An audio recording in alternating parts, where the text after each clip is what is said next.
मुलांमध्ये उद्भवणाऱ्या समस्या व त्यांचं निदान, त्यांचे उपचार याविषयी मार्गदर्शन आपल्याला डॉक्टर अमोल कोळे सर करणार आहे. तो काळ आहे तो कोणता आहे की या वर्षामध्ये बदल होता सांगू शकाल? त्याच्या अगोदर मी आलो होतो तुमच्या शाळेत, मार्गदर्शन पण केलं, कितपत लोक नाही ऐकलं तर मला माहिती नाही. त्याला परत एकदा मी मार्गदर्शन करणार आहे की किशोरावस्थेचा जो काळ आहे तो आहे 10 ते 19. किती? 10 ते 19. तर 10 ते 19 वयोगटामध्ये तुमच्यामध्ये 4 बदल होतात. कोणते कोणते ते सांगतो, लक्ष द्या. एक म्हणजे शारीरिक बदल, बरोबर. दुसरा आहे मानसिक बदल, तिसरा आहे भावनिक बदल आणि चौथा आहे सामाजिक बदल. किती आहे? या 4 अवस्थांमधून तुम्ही जात असतात. या 4 अवस्थांमधून तुम्ही जात असतात. तर वय वर्ष 0 ते 10 जर झालं तर मुलगा आणि मुलीची जी वाढ आहे ती समान होत असते. कशी? समान होते.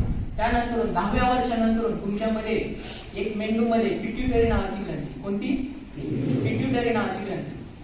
तर या पिट्युटरी नावाची ग्रंथीचा विकास व्हायला ज्यावेळेस सुरुवात होतो 10व्या वर्षानंतर, जसं तुमचं वय वाढत जातं 10, 11, 12, 13, बरोबर. जसं जसं वय वाढत जातं तसं जसं तुमच्यात बदल होण्यास सुरुवात होतात, बरोबर. मग त्यामध्ये शारीरिक बदल आहे. शारीरिक बदलामध्ये सगळ्यात महत्त्वाचं म्हणजे आता जर फरक करायचा ठरला, आता मुलं पण आहेत आणि मुली पण आहेत, तर ते मी तुम्हाला सांगू देतो. मुलांचं वजन वाढतं, मुलींचं पण वजन वाढतं. त्यानंतर मुलांची उंची वाढते, तसं मुलींची पण उंची वाढते, बरोबर. त्यानंतर मुलांचा आवाज जो आहे तो घोगरा होतो, मुलींचा आवाज हा मधुर होतो. त्यानंतर मानसिक, सगळ्यांना राग येतो का? कोणाकोणाला राग येतो? हात वर करा बरं. ओके, आहेत, बरेचसे आहेत. तर तुम्ही काय करताय का? मानसिक आरोग्य पण एक तितकंच महत्वाचं आहे. आपलं आरोग्य जर चांगलं ठेवायचं असेल तर मानसिक आरोग्य सुद्धा तितकंच महत्वाचं आहे. ही केवढी मोठी गोष्ट आहे, लक्षात घ्या.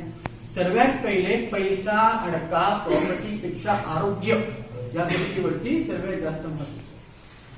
ही गोष्टीवरती महत्व दिलं जातं, पण या गोष्टीकडे आपण कधी लक्षच देत नाही. ती गोष्टी तेवढीच महत्वाची. आता इथं बसलेले माझ्या वयाचे जितके आमचे मित्र आहेत, या सर्वांना जर विचारलं तर सर्वच सांगतील नाही मी एकदम बरा आहे, देवाच्या कृपेने मला बीपी नाही, डायबिटीज नाही, काही नाही, असं आम्ही म्हणत असतो.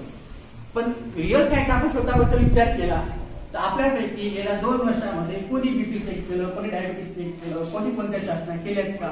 नाही. फक्त आपण आपल्या मनाची समजूत करतो, नाही बीपी आणि फाईन नाही, असं कधीच नसतं, बरोबर आहे.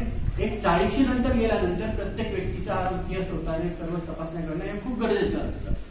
कारण की बरेचसे गंभीर आजार होतात. आता एखाद्या ठिकाणी पंखा बसवलेला असेल, पंखा लगेच बिघडतो का? नाही, पहिले तो आवाज करतो, बरोबर आहे.